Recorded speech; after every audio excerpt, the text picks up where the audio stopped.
amigos, olá amigas do canal O Português do Aurélio, sou o professor Aurélio Menezes, estou de volta e com mais conteúdos de língua portuguesa. Hoje vamos retomar o nosso quadro O Cordel a Serviço da Linguagem, baseado neste livro, escrito por mim em parceria com a professora Jarina Barbosa. E neste livro transformamos vários conteúdos de língua portuguesa em literatura de cordel.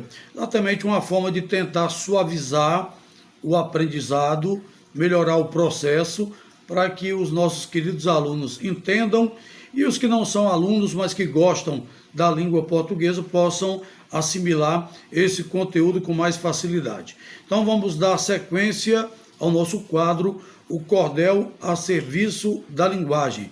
Peço a vocês que curtam, compartilhem e comentem este vídeo. É uma boa forma de ajudar o nosso canal, O Português do Aurélio.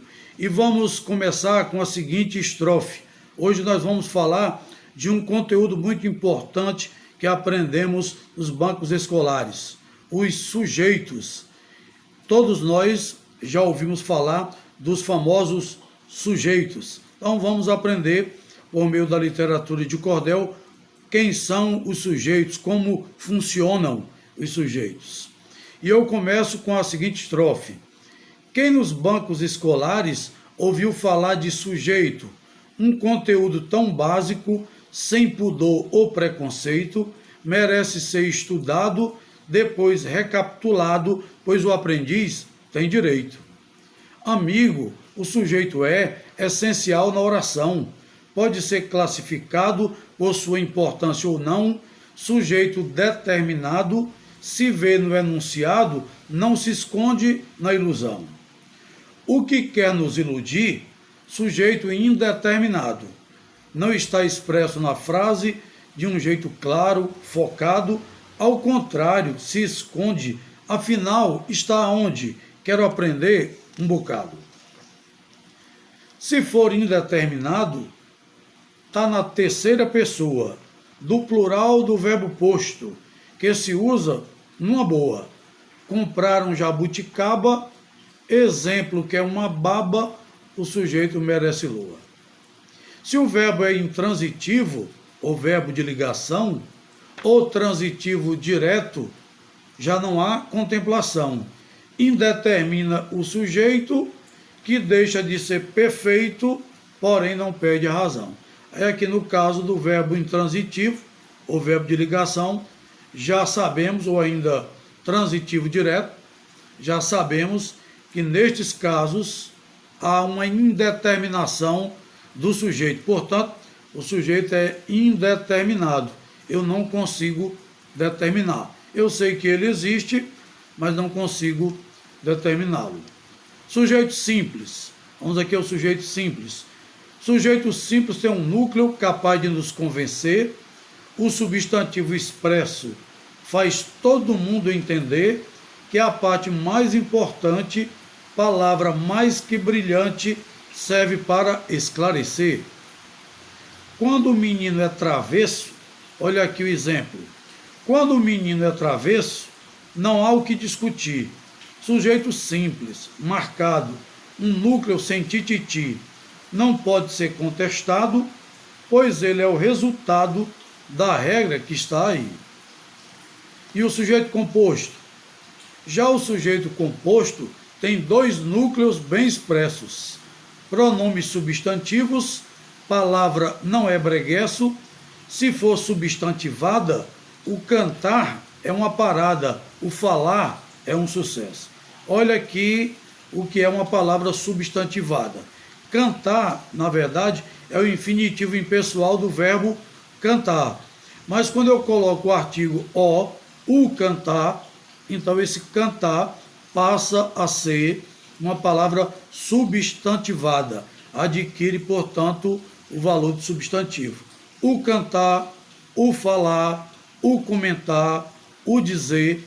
Nestes casos, nós temos aí uma palavra substantivada, que saiu da classe de palavra que é verbo e passou a ser ou ter um valor de substantivo. O cantar é uma parada, o falar é um sucesso.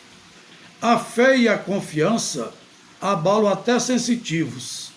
Os núcleos se organizam, já com dois substantivos. Sujeito se vê composto, abre a guarda, mostra o rosto num gesto propositivo. Outro tipo de sujeito, também é bom, natural, às vezes não aparece no enunciado formal, mas o verbo denuncia, a presença que anuncia, que é desinencial. É o famoso sujeito desinencial. Tem quem chame de oculto, também esse sujeito pode ser chamado de sujeito oculto ou implícito, também pode ter esse nome, sujeito oculto. Tem quem chame de oculto esse sujeito a dizer que a desinência é morfema e serve para entreter, indica número e pessoa, veste o sujeito e ecoa na gramática por querer. Portanto, aqui o sujeito oculto. Se comi, vamos aqui explicar. Se comi muito cuscuz, já posso identificar. Eu sou o sujeito agora e não há como negar.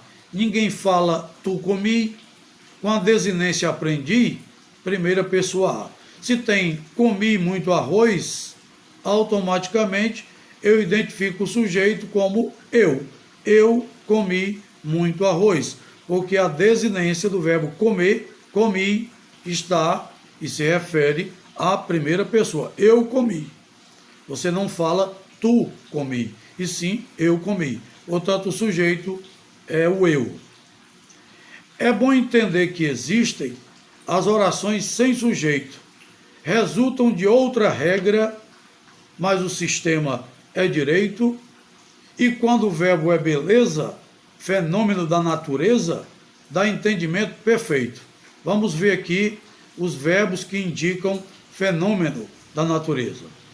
Pode ser o trovejar, troando ao céu a bambão, talvez o alvorecer nos cafundós do sertão, tem o horizonte bonito, descortinando o infinito e a natureza em ação.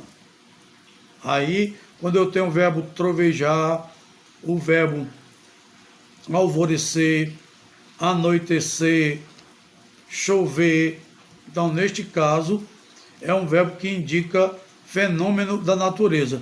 E quando indicar, não há sujeito. A oração não tem sujeito. Trovejou no Ceará. Esta oração não tem sujeito. Eu falo apenas que trovejou, porque trovejar é um fenômeno da natureza. E aí, neste caso, a oração não tem sujeito. Tem ainda o verbo haver, no sentido de existir. Pode e deve ser usado e a oração definir, provando que é sem sujeito, é conteúdo insuspeito, assim vamos digerir. No caso do verbo haver, no sentido de existir, também não há sujeito. Se o verbo haver estiver no sentido de existir. Os verbos ser e estar também estão incluídos. O fazer pode indicar que há tempo decorrido, ou seja, tempo passado. E ainda, com certeza, fenômeno da natureza tem cara de encherido. Nesse caso aí, nós vamos dar o exemplo. Faz 2 meses que não vejo, minha amada, meu amor. Olha, o verbo permanece no singular sem rubor. Terceira pessoa é regra, que me seduz, me alegra, gramatiqueiro que sou. Portanto, faz 2 meses. Então, aquela história de colocar fazem 2 meses não é adequado, não é uma forma adequada. O certo é faz 2 meses, porque no sentido de tempo passado, tempo decorrido, o verbo fazer permanece na terceira pessoa do singular. O verbo estar também segue a velha e boa bitola e respeita a natureza, com a norma não se enrola, está frio, é uma lição que aprendi de coração nos bancos da minha escola. Aqui o verbo estar também segue a mesma situação na terceira pessoa. O verbo ser não se inibe, às vezes da cambalhota. Se digo é cedo também, eu respeito a norma, a rota, que é linheira muito reta, vou andar de bicicleta, minha regra não é cambota. Aqui temos aí o verbo ser, que exatamente segue a mesma regra, a mesma situação. E vamos finalizar o nosso conteúdo. Aqui a última estrofe do nosso conteúdo, os sujeitos. Finalizo o conteúdo e ergo as mãos para o céu, a prece que eu desfio, rasga o pano, estende o véu, torna sagrado o sujeito, imortais, quase perfeitos, os versos desse cordel. Portanto, esta é a última estrofe do nosso conteúdo, os sujeitos, dentro do nosso quadro, o cordel a serviço da linguagem. Espero que vocês tenham gostado deste conteúdo. Vamos trazer outros conteúdos ainda no nosso quadro. Continue acessando o canal O Português do Aurélio. Mande a sua sugestão. Curta, compartilhe e comente este vídeo. Ative o sininho para receber as respectivas notificações. E desde já eu agradeço a atenção de todos. Um grande abraço e fiquem com Deus.